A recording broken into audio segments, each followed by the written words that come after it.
অবসরপ্রাপ্ত মেজর সিনহা হত্যা মামলায় বরখাস্ত ওসি প্রদীপ ও লিয়াকতের ডেথ রেফারেন্স এবং আসামিদের আপিলের শুনানি শেষ হয়েছে। 2 জুন রায় ঘোষণা করবে হাইকোর্ট।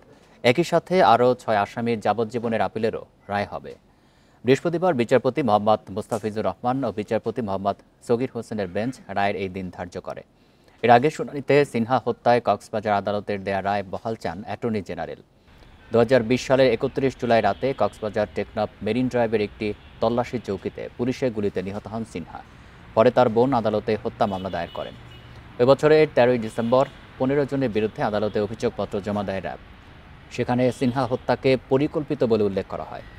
2022 সালের 31 জানুয়ারি প্রদীপ ও লিয়াকতের ফাঁসির আদেশ দেয় কক্সবাজার আদালত।